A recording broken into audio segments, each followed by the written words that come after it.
Now we're gonna move into open guard. We're gonna look at a very basic sweep, the most basic sweep. I call it the push-pull sweep.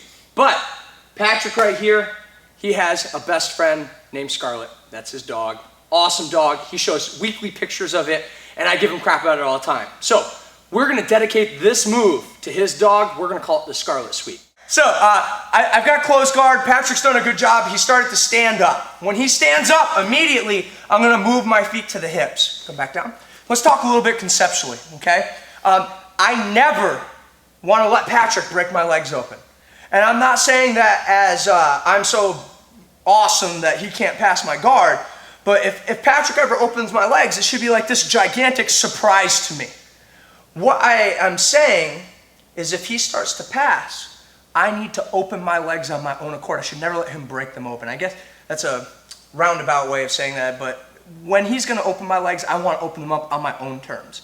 It may sound like I'm saying the same thing, like of course, yeah, if he stands up, we should open our legs, but there are some times when our opponent gets standing that we're going to maintain a closed grip. For all of this next series in our open guard, when we're going to start sweeping, when he starts to stand up, I want to open my feet and immediately put them on the hips, okay? If I do that, I'm dictating the pace. I always want to be leading the pace, okay? He may decide where we're going, but I'm leading us there. All right, so Patrick goes to stand up, and immediately I'm going to take my feet to the hips. I'm going to enforce a little bit of that distance. I'm going to take my cross grip, my foot's going to come to the floor, and I'm going to turn my body. Again, you'll see this side in a second, but this foot right here is very important. I do not want to control up here at the knee.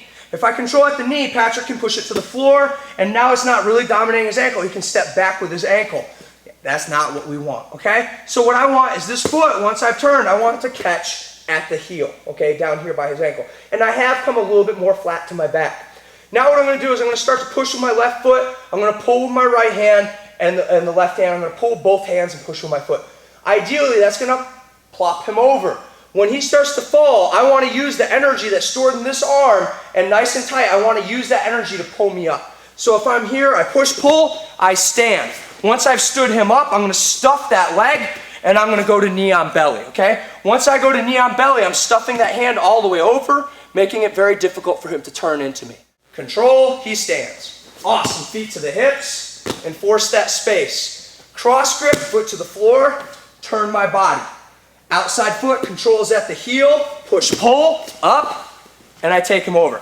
You don't have to drag your partner back. I'm doing that so Patrick doesn't fall off camera, but it's important that you make space with your hips to stuff that leg and come back in. I've got control of both sleeves. He stands up. Both feet to the hips, enforce a little bit of distance. Cross grip, foot to the floor, turn my body. Outside foot controls at the heel, push, pull, up. Take him off, knee on belly, stuff the arm over. Control, he stands up. Feet, enforce some distance. Cross grip, foot to the floor, change my angle. Look how I'm keeping this arm nice and taut. If he starts to pull with this arm, I won't resist him. I'm just keeping the pressure, keeping the distance between these arms taut. So if he pulls, I pull, or excuse me, if he pulls, I let go. If he pushes and allows me to pull taut, I pull taut. Back foot by the heel, push, pull them away from the wall, knee down on top of the belly. This, when you do it, may not look smooth, may not look easy. You may find that your opponent will fall over and it's difficult for you to get up. That's okay. It takes a lot of practice to surf that arm, to ride that energy up into the standing position. Lots of reps.